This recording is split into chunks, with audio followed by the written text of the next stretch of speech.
ప్రతి విషయంలో అవకాశాలు వెతుక్కునే ఏపీ సీఎం చంద్రబాబు కూడా అలాంటి అవకాశం వెతికి హోటల్ అద్దెకి తీసుకున్నాడు. ఆ హోటల్ అద్దె ఎంతో తెలిస్తే కళ్ళు బైర్లు కమ్మాల్సిందే.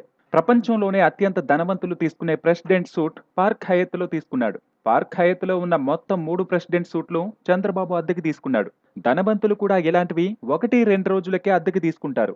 విదేశాల నుంచి వచ్చే దేశాధ్యక్షులు కానీ, అలాంటి పెద్దవాళ్ళు వచ్చినప్పుడు మాత్రమే 5 స్టార్ హోటల్లో ప్రెసిడెంట్ సూట్లు అద్దెకి తీసుకుంటారు. అలాంటి సూట్లు చంద్రబాబు కుటుంబం నివసించడానికి అద్దెకు తీసుకున్నారు. ఒక్కో సూట్ ఒక్కరోజు అద్దె 1,14,750 అవుతుంది.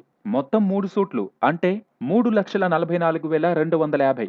అంటే నెలకు 1,03,27,500. చంద్రబాబు కుటుంబం ఈ పార్క్ హయత్ హోటల్‌కి 2016 మే నెలలో మారింది. ఇప్పటికీ అక్కడే కొనసాగుతుంది. దాదాపుగా సంవత్సరం అవుతుంది. అంటే సుమారుగా 12,39,30,30,000 వరకు ఖర్చయింది. ఇప్పటి వరకు చంద్రబాబు కుటుంబం కోసం ఆంధ్ర ప్రభుత్వం చెల్లించిన హోటల్ అద్దె అక్షరాల 12,39,30,30,000 రూపాయలు. ఇది కేవలం అక్కడ బాబు కుటుంబం ఉండడానికి ప్రభుత్వం చెల్లించిన అద్దె. దానికి ఫుడ్ బిల్లు అదనం. అక్కడ ఒక్కో కాఫీ రూ. 750, వాటర్ బాటిల్ రూ. 450. ఇంకా భోజనం, అదనపు సౌకర్యాలు అన్నీ కలుపుకుంటే కుటుంబ సభ్యులకి, వచ్చిపోయే అతిథులకు, అక్కడ వీళ్ళ కోసం ఉండే సెక్యూరిటీ వాళ్ళకి సంవత్సరానికి కనీసం ఇంకో 8 కోట్లు సులభంగా అయి ఉంటుంది.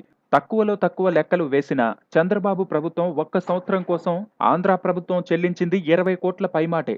కొసమెరుపేంటంటే నిన్నగాక మొన్న చంద్రబాబు 100 కోట్లు పెట్టి కట్టిన ఇల్లు సిద్ధమైంది. ఎవ్వరినీ పిలవకుండా అత్యంత రహస్యంగా గృహప్రవేశం చేశారు.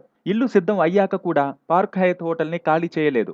తను 100 కోట్లు పెట్టి కట్టుకున్న ఇంటి రహస్యం బయటకు తెలిసిపోతుందేమో అని భయంతో ఇంకా రాబోయే రోజుల్లో కూడా చంద్రబాబు మీటింగ్లన్నీ పార్క్ హయత్‌లోనే ఉండబోతున్నాయి. అందుకే మిగతా 2 సంవత్సరాలకు కూడా హోటల్ అద్దెలు తప్పవు. రహస్య మీటింగ్లంటే ఆ మాత్రం అద్దె చెల్లించాలి కదా! కాగా చంద్రబాబు హోటల్‌కి కట్టే బిల్లుతో ఒక జిల్లా ప్రజలకు అన్నం పెట్టొచ్చని విమర్శలు వెల్లువెత్తుతున్నాయి. Please subscribe Daruvu for more political news updates.